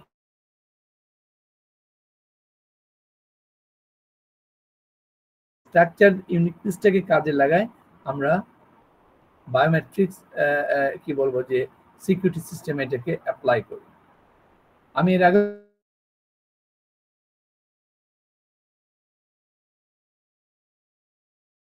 সিক্রেট ল্যাবে যাব, আমাদের সাথে একজন গাইড ছিলেন, আমাদেরকে একটা রেক্ট্যাঙ্গুলার উইন্ডোজ দেখা দিল ডোরের, বলে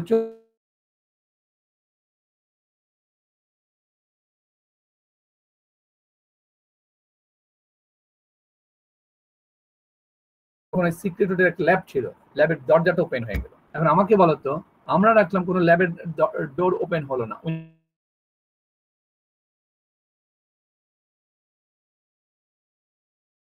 বলতে পারবে? আমার কোশ্চেনটা ধরতে পারছো? হ্যাঁ বলো।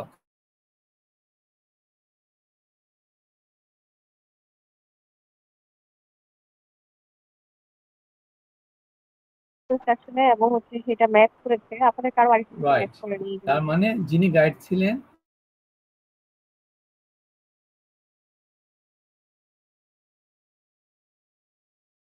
ক্লিয়ার, উনি যখন চোখটা রাখলেন ওনার চোখে লাইটটা পড়লো ওই উইন্ডোজের উপর দিয়ে এবং এটা রিফ্লেক্টেড হয়ে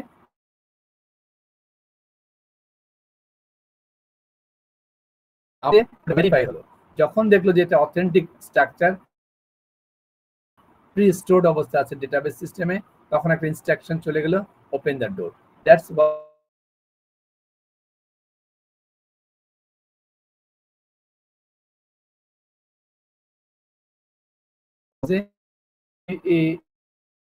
ছিল না, বুঝে গেছে।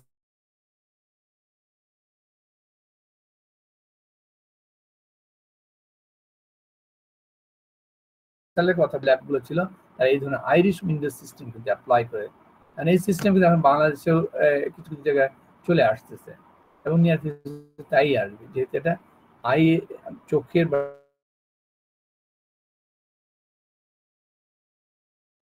এই ক্যারেক্টারিস্টিক্সটাকে, এই নেচারটাকে কাজে লাগায় we can use or we can implement in the security system.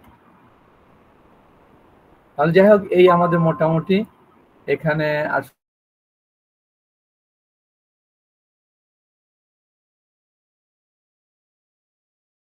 and measurement etc. The question is what is biometrics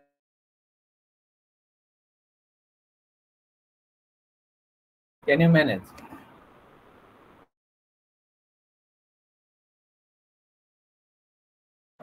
হ্যাঁ, কারণ আমরা বিভিন্ন জায়গায় সেটা ডিসকাস করে আসছি, এখানে আমি আর এলাবোরেট করলাম না।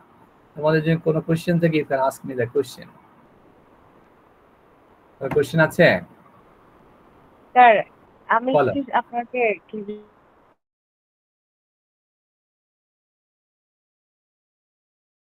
এটাতে নেওয়া সম্ভব? আমার মনে হয় এটাই থাকবে, এটা সিকিউরিটি ছোট্ট তো, এই ফ্রাইডেতে কুইজ হয়ে যাবে। হ্যাঁ, এটা করলে মানে যাদের সমস্যা হচ্ছে ওরা যদি একটা গ্লেন্সও দেখে যায় লিখতে পারবে, কারণ এগুলো সব আমাদের নোন। আমি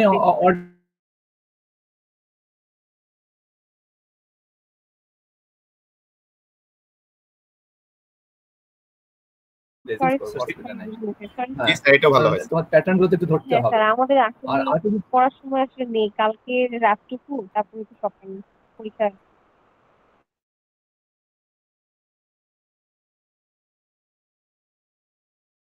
দাও, হাফ অ্যান আওয়ার হলে অফলাইন দাও। এখন আমার কোশ্চেনটা হচ্ছে কয়টার সময় এক্সামটা কন্ডাক্ট করবো? 11:30 না 11টা? কয়টা কনভেনিয়েন্ট টাইম বলো? স্যার ওনাদের যেহেতু কুইজ বেশি আছে প্লাস হচ্ছে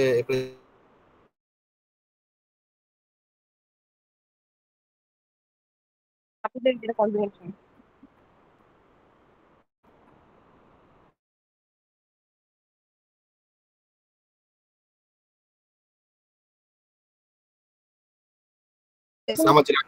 স্যার সকালে স্যার আমাদের প্রেজেন্টেশন প্লাস না স্যার সকালেই কুইজ আছে। তোমাদের সুবিধা হয় সেটা বলো। স্যার 12টার পরে নিতে হবে, কারণ সেদিন শুক্রবার যিনি ডিউটিতে থাকবেন বা আমি যদি থাকি, ওর নামাজের প্রশ্ন আছে, তাহলে এক্সাক্ট 12টাই হতে হবে, তাই বলো? জি স্যার, এটাও হয় স্যার, 12টা থেকে 12:30।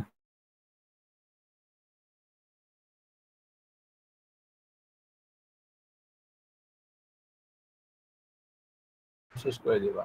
স্যার সিলেবাসটা আবার একটু বলে দিলে ভালো। শুভ্র কি বললাম? স্যার সিলেবাসের দুটো টপিকস এর উপর, একটা অনলাইন পেমেন্ট বা ই পেমেন্ট, আর হচ্ছে ই সিকিউরিটি।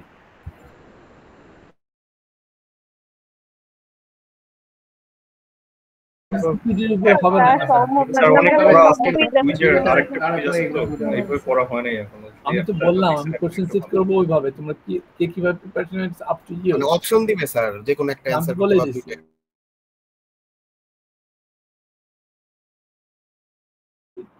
অল্টারনেট থাকবে। Is it clear Jannatul? জি স্যার ক্লিয়ার। স্যার প্লিজ একটু কনসিডার করে আমরা এটা অ্যানসার করতে পারি, এটা হলে একটু বেটার হয়।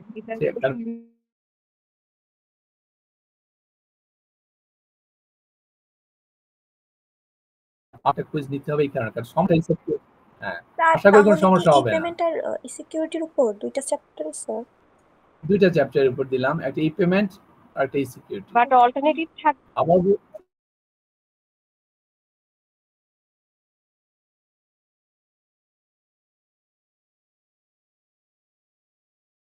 হ্যাঁ আপু বলেন।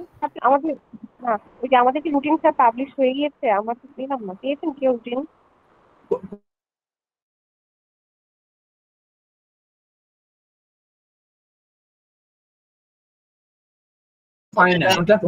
আমাদের সাথে ডিসকাস করেছেন ওইটাই স্যার, আমাদের অফিশিয়াল রুটিন আমাদের দেওয়া হয়নি। তোমাদেরকে ডিসক্লোজ করে বলে দিতে আমাদের কাছে রুটিন আসবে। আমি তো মাস্টার্স এর রুটিন এখনো পাই নাই স্যার। আমাদের ইনিশিয়ালি স্যার আমাদের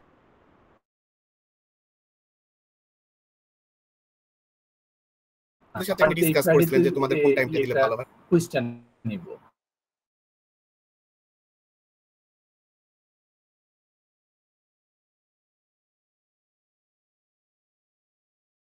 আর নেক্সট ওয়েডনেসডে হয়তো আমার একটা ওভারভিউ দিয়ে দিলাম, শেষ। ঠিক আছে। আর তোমাদের যে অনেকেই এসে কিন্তু ইয়েটা মিড টার্মের স্ক্রিপ্টটা দেখছো, তো দেখতে পারবা জি স্যার ইনশাআল্লাহ যারা দেখেন। আর মার্চ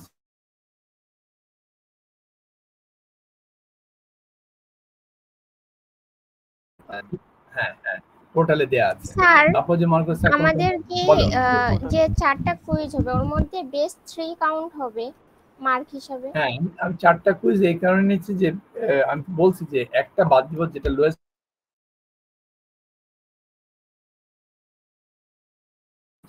স্যাটিসফাইড না, সব কন্টেন্টস গুলোর উপর কিছু হলে কুইজ হয়েছে, যতটুকুই লিখো না কেন কনসেপ্ট এখানে ক্লিয়ার না হলে তখন তুমি আবার স্টাডি করবে for final preparation, final exam, তাই না? সেই কারণেই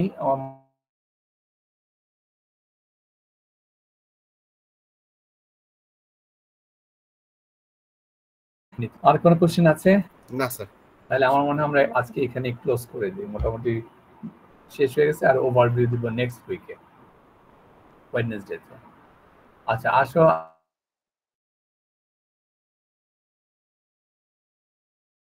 ঠিক আছে। আচ্ছা আমি দিয়ে দিই।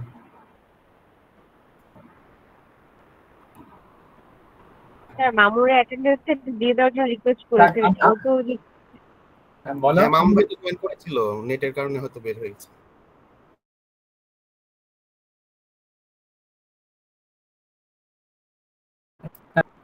মামুন কি বললে? স্যার মামুন তো ভার্সিটির ওদিকে থাকে, যে চানগাঁও আছে না, হ্যাঁ ওই জায়গাটায় থাকে। তো ওখানে নাকি নেটওয়ার্কও নেই, ইলেকট্রিসিটিও নেই।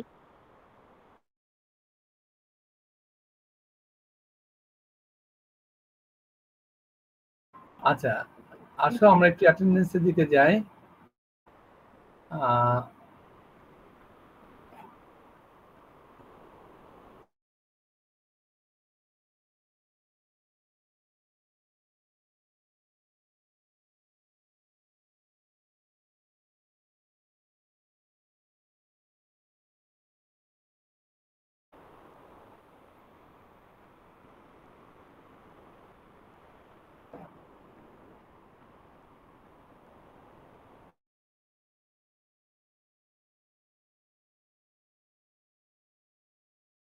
আমার কোন কোন সবার শেষে তুমি থাকো।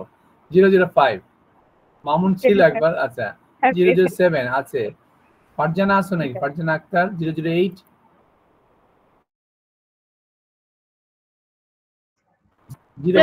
রেজাউল আছে। 015 আছে। 016 ফজল রাব্বি অন্তর স্যার কত? 016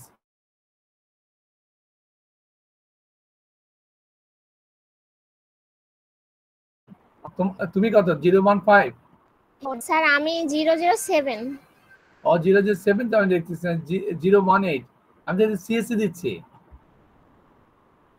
আচ্ছা 018 ওসমান নেই। 022 023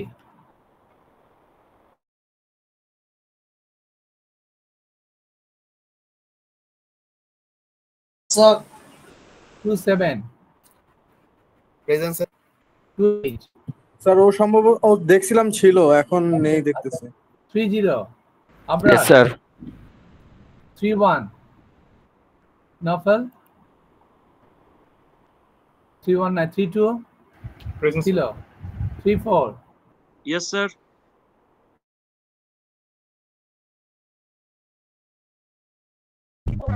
ওকে 36 সৈকত ছিল, আমাকে মেসেজ দিছে গাড়িতে আছে। আচ্ছা মেসেজ দে 36 38 স্যার সাজ্জাদ আসছি স্যার।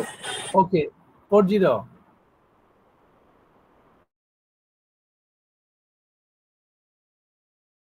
তানজিম 42 44 45 ভোল্টু স্যার 44 আছো?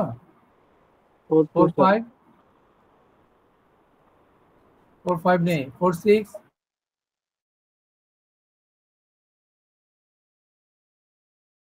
পড়লো 46 আছে। 47 yes sir 48 present sir present sir 51 Pushpita নেই। 53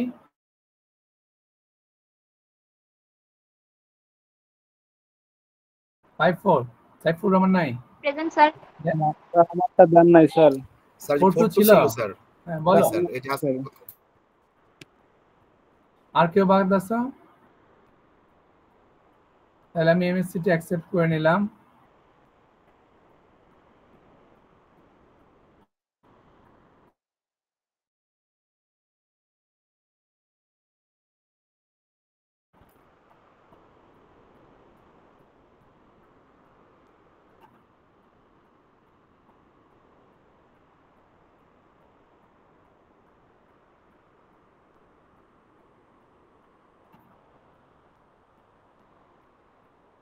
3007 Ananya. Present sir. 3008 001 003 004 Pranab. Present sir. 005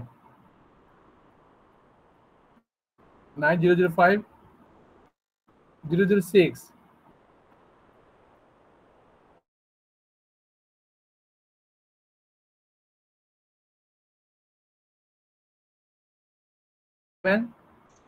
Shamimul Islam নেই।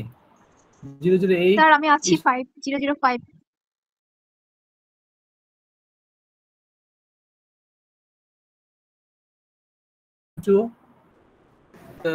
ওকে, কেউ বাদ যাও নেই তো?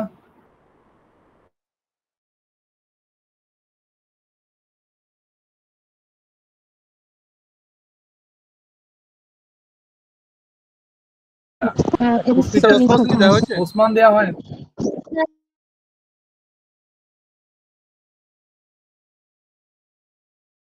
তোমরা?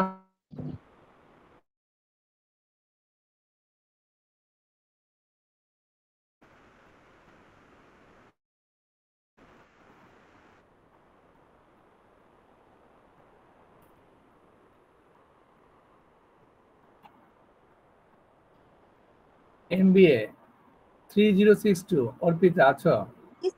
3086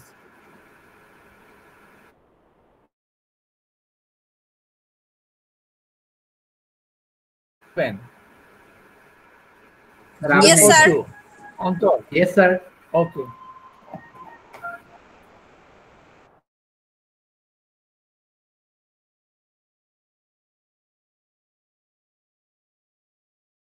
ঠিক আছে, আচ্ছা এমএসসি কে বললাম, দাঁড়াও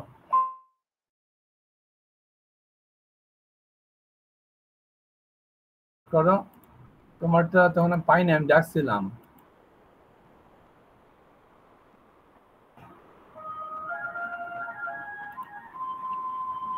তোমার আইডি কত বলো তো? 018। 018। হ্যাঁ, আর একটা কি? 051। দিচ্ছি তো, আচ্ছা দেইনি।